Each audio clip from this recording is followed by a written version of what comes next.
আমি মুখিয়েছিলাম সারা জীবন যে আমি কবে, সবাই জিজ্ঞেস করছিলেন না যে আমার পছন্দের একটা চরিত্র বলেন যেটা আপনি কখনো এখনো করেননি।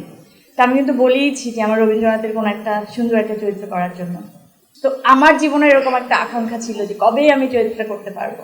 তো আসলে আমরা এই কাজটাকে একদম ঢেলে করতে চাই। সবাই যে আমাকে গল্প নিয়ে জিজ্ঞেস করতেছে, গল্প কিন্তু গল্পের জায়গায় এখনো ঠিকঠাক হবে বলছে।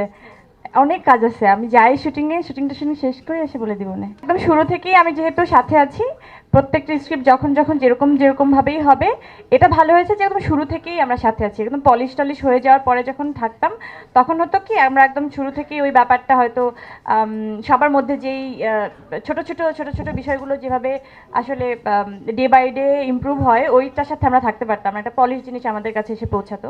তো আমি খুবই হ্যাপি যে একদম শুরু থেকেই আমি আছি এটার সাথে। আমি জানি না, হয়তো এভাবেই লেখা ছিল আমাদের, এভাবে একটা কাজ হবে, কিন্তু আমি চাই এই কাজটা অনেক ভালো হোক, অনেক বেস্ট হোক, সবাই অনেক পছন্দ করেন। এটা আমার যতবারই মনে পড়ছে অথবা আপনারা মনে করিয়ে দিচ্ছেন, আমার যখনই ফিল হচ্ছে ভাই আমার পাশে, তখনই মনে হচ্ছে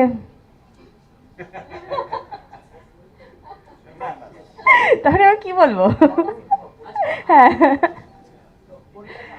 আমার সাথে কি হচ্ছে, আমি লিফটে উঠতে উঠতে আপনারা দেখছিলেন যে হাসাহাসি করছিলাম, আমরা খুবই মজা করতে করতেই আফসোসের একটা কথা বলছিলাম যে একটা যুগ পার হয়ে যাচ্ছে একদম, হয় না যে লাইনটাই বললাম যে ভাইয়া বুড়া বয়সে এসে আমাদের কাজ হচ্ছে।